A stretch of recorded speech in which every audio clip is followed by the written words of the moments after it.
Hello friends, I am Chevy. Welcome to my shed. How are you today? How's life in your world? How's things where you are? Hope it's fantastic. Everything here is wildly hot. We are on another hot streak. Hot, whatever. It's hot. Which is not super typical here. Like, it's usually warm, like upper 80s, and we get a lot of humidity here. But whatever. It's in the 90s this week. It's disgusting. I don't like it. I know yesterday I asked for suggestions and Chris gave me a couple of really good ones, and we will talk about those. But today we're going to talk about books because I finished the book I've been kind of trudging through, and I want to talk about it before I forget because we all know I started another book already, and I will have forgot this in a couple of days. But it's actually two books I want to talk about. And the first book is called... Nope, that's not the first book. Hold on.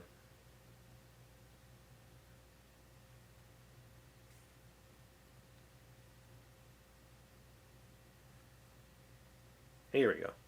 The first book is called Falling Angel. This book is by William Hjortsberg. I don't know how to say his name. Doesn't matter. He's dead. This book was published in the 70s by a known, like, kind of horror author. And the book is set in the 50s. And I had this on my wish list for a while. It was on sale. I picked it up. And it sucked me in. I was like, yeah. I read it in 2 days, I think, because I was just like, oh, this is excellent. It's a hard case detective story, kind of standard, PI, crime, kind of doing some questionable things, law type things, and then people that he investigates start ending up dead. The book has a little bit of a supernatural element that maybe is or isn't real. Not really, it's kind of up to you as the reader to determine, but it's just a really well written detective story. Like, just dude going through the process of detecting. He's been hired by a weird magician type guy to find a missing person, and that's the basis. There are spoilers here. I'm not going to really kind of filter those out. It's an old book, and by the end of book 2, which, surprise, I'm going to talk about that next, I will have told you whatever. Anyway. This is a book that has, I would call it a not twist ending. I have heard it said that it has a twist ending, and it kind of does. It has an ending.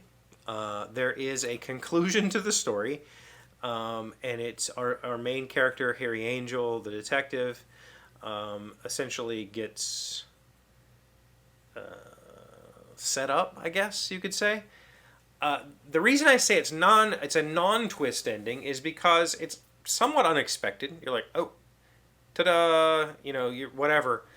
But the real twist is it's not clarified. Like, generally in a twist ending, say The Sixth Sense, when you find out that, the main character is dead, and he's been talking to this boy this whole time because the boy can see him or whatever. That's a twist ending because you go, oh, it completely subverts reality, and it explains itself, and you go, oh, wow. This ending does not explain itself. There is no explanation. It's just a twist, and you go, okay, it's up to you, the reader, to determine whether the twist was real or not. And you start to question, maybe this character that I've been following this whole book is not a reliable narrator. Maybe what we've seen and heard is not truth. Maybe, who knows? And none of it is explained. This book sets up a whole lot of questions that are not explained. They will not be explained by this book. So, this is the first book. I believe there was intended to be more, and I believe that because there is more. However, the real book so I like this book a lot. The book drug me in. I gave it a 4 out of 5 stars, just because it had that the ending felt odd. Like I said, it's a twist, but it's also like maybe it isn't. Who knows? Like, nothing is explained. There is no final resolution. Again, because there was supposed to be more books. We know there were supposed to be more books because in 2020, this book was published, and it is called Angel's Inferno. Basically a continuation of the first book. However, the author died in 2017. So this was a posthumously, did I say that correct? Published book, and that is kind of the problem. This book, I ended up giving it 3 stars. I think it's really like a 2-star book, maybe even a 1.5-star book. But I gave it 3 stars because I enjoyed the backstory. Okay? I wanted to read the author wrote the book. I think that's pretty obvious. As you read through it, it's his literary style, his voice, whatever. The problem is it wasn't edited during his lifetime. At least it doesn't feel like it was. This book is at least twice as long as it needs to be. The vast majority of the book is descriptions of having meals at Paris restaurants and street names and Paris sightseeing. Like, it's absolutely nothing to do with the story. There's also a massive plot hole, like a plot chasm that is somewhat ridiculous, but by the end, like, as you're reading, you're like, the character has a question that is kind of central to the plot. That question is answered in the first book. Like, we know the truth. This is sort of a downfall story, and so maybe the character's crazy and just doesn't remember that scene, so maybe it isn't a plot hole, but it's never explained away. It's never, it doesn't matter. And ultimately, it doesn't matter. In fact, 50% of the content of this book doesn't matter. It's stuff that is side tangents, and you've got a character who is expecting... So, okay. All right, let's start over. In the first book, people that he are interviewing along this path end up dying, and then the final death is his love interest. And that drives him a little bit crazy, and he decides to hunt down her killer, or who he thinks is her killer, and that's what this book is. And so he's on this bent and he's pretty sure he's wanted on multiple counts, and so he's confident that at the end of this adventure he's not going to survive. But for some reason, he still goes through the process of trying to, like, erase erase him from the investigation, erase himself from the investigation. This is definitely a downfall story. It is, whereas the first book we followed Harry Angel, this, like, not necessarily good, but a well-meaning individual. This person in this book is terrible, is,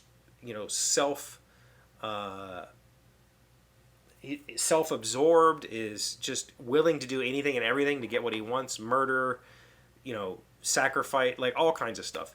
This book is very dark, much darker than the first book. The first book touched on voodoo and dark magic, and there's murders and all that stuff. This book is like sexual and cannibalistic. I mean, it's much darker. But again, the majority of the book doesn't matter. Like, it's just fluff. Whereas the first book was super well paced. It's very well paced. It moves along quickly, summarizes scenes that don't matter. This book, I feel like if the author had been alive, it could work really well if an editor just kind of touched it up a little bit while, working with the author. But I feel like once someone dies, it feels wrong to edit their work or to really hack away at their work, what this book needs.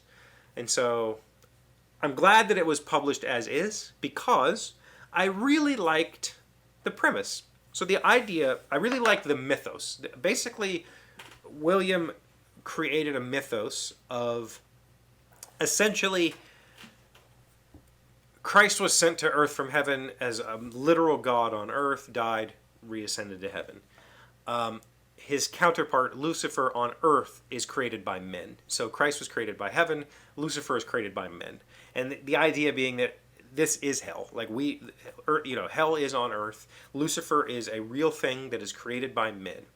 And there's a council of 30 individuals that kind of advise Lucifer and direct how things work out. And essentially, the Catholic Church is the head of this movement, the head of this Lucifer thing. And it's all explained very well. I feel like it's very well researched. The author really understood what he was talking about and made it feel like a real thing, made it feel like a real conspiracy. And I enjoyed that. There's a lot of history lesson in here that's just kind of spouted at you. There's a lot of chasing tails that doesn't make sense. Whatever. Here's the thing.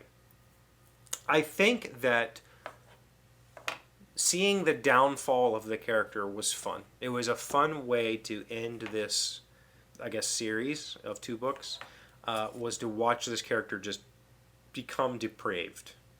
Slowly become depraved to the point that he's willing to just be a cold-blooded killer by the end to get his way. And he does get his way. Kind of. Again, there's an ending that is not what you expect, except that you probably did. Like, I saw it 3/4 of the way through the book. I knew what the ending was going to be, and I was right.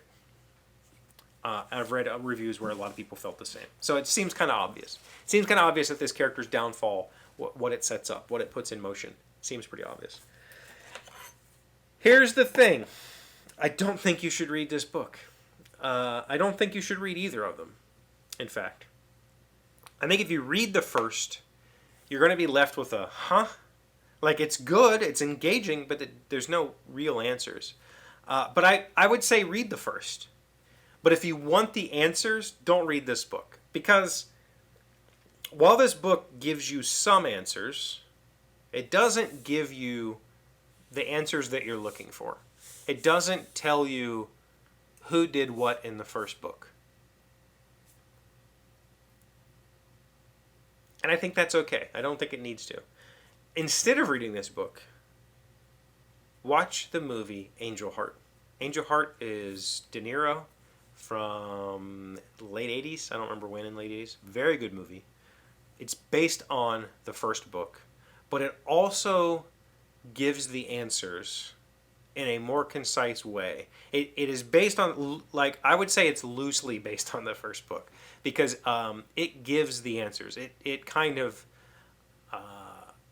by the end of that movie, there's still some vagary. You're still not sure who did what, but it's pretty, like, it gives you more answers than this does.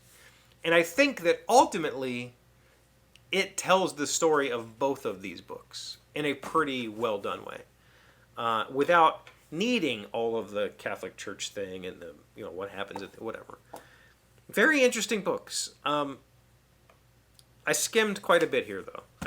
There was a lot worth skimming, and I wish I'd have skimmed entire chapters. I skimmed paragraphs. There are chapters I could just have never read, and it wouldn't impact anything. And I don't like it when things are like that. But I also, you know, I can think of quite a few other, like, some of Tolkien's stuff that his son has edited is not good. Like, you can tell it's not the author working with an editor to make the work, you know, to finish the work. It's you know, an estate publishing the author's work and trying to honor the author's art by not cutting it apart. And I think that, unfortunately, maybe it would have been better for Williams' estate to hire like an author and editor team to kind of polish this a little bit and put it out in the spirit of. I think that would have been a better choice. Instead of reading it, read the first book, and then watch Angel Heart and get your answers and move on with your life. Have you seen Angel Heart? Have you read any of these books? Let me know in the comments. Thank you for being here as always. Thank you for liking, commenting, subscribing, being amazing friends and wonderful people. I really appreciate you. And I'll see you again tomorrow. Today's word you should know sounds smart is winnow. It is a verb meaning to find what one is looking for through the process of elimination, in which many candidates are considered but only a few are chosen. She winnowed through her wardrobe until she found the perfect Vera Wang gown to wear to the New Year's Eve ball. Winnow. W-I-N-N-O-W. Yeah, I think I knew that word. It's not used that often, but I think I've heard of, like, winnowing the candidates, for a job position or whatever.